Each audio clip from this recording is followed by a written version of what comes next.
গত পরশুদিন দেখলাম যে আমিরে জামাত, জামাতের যে আমির, উনি তো জেনারেল শিক্ষিত আলেম না, এই জন্য ওনার আর কি বলতাম, উনি ধর্ম সম্পর্কে কতটুকু জানে আমি জানি না, কোন মাদ্রাসায় পড়ছে, কামিল পাস করছে না মুহাদ্দিস হইছে আমি জানি, ডাক্তার শফিকুর রহমান উনি কোন লেখাপড়া করছে, উনি আলেম কিনা, কোন মসজিদের খতিব এটাও আমি জানি না। এই জন্য ধর্মের ব্যাপারে ওনার কতটুকু জ্ঞান আছে আমি জানি, তুমি মিষ্টি মিষ্টি কথা বলতে পারে।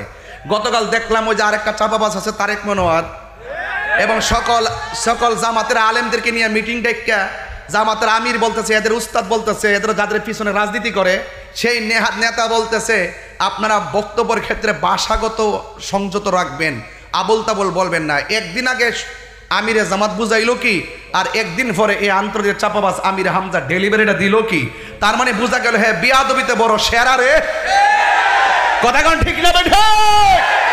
এই জন্য শুধুমাত্র ওয়াজ শুনবেন না, ওয়াজ ধারণ করেন।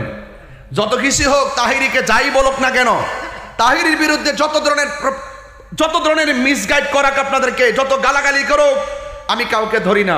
আমাকে অনেক মানুষ অনেক কথা বলে, কিন্তু আজকে যখন দেখলাম তখন হৃদয়ে রক্তক্ষরণ হয়েছে। ওরা রসুলের পক্ষে শানটা একদম সহ্য করতে পারে না, শুধুমাত্র পারে না, শুধুমাত্র আমাদের মতো বন্ধুদের কাতারাই না ফালাইতে, এতটুকু পারে না। যদি বাস্তবে পাইতো আমার মনে হয় না জানে আরো কত রং রস করতো, কথা বলেন ঠিক না বেটে। এই জন্য এই সমস্ত বিয়াদবদের কাছ থেকে আমাদেরকে দূরে থাকতে হবে, কথা বলেন ঠিক কিনা। আসসালামু আলাইকুম। আমার একটা মতামত, একজন আলেম হয়ে আরেকজন আলেমকে কিভাবে বিয়াদব বলতে পারে? জামাতের আমির সাহেব যদি বিয়াদবি হতো এত উপরে কিন্তু করতে পারতো না।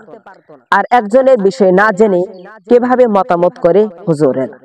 হুজুররাই বলে যে গীবত বলা যাবে না, আর হুজুররাই গীবত বলে। একজনের বিষয়ে না জেনে এমনি একটা ধারণা করা এবং এমনি একটা যে কথা যে বললো, এটা তো একটা কি মিথ্যা একটা অপবাদ দিল, তার বিষয়ে তো তাহিরি হুজুর জানেই না, তাহলে এমনি একটা অপবাদ দেওয়ার দরকার কি? এই ভিডিওর উপর আপনার মতামত কি কমেন্টে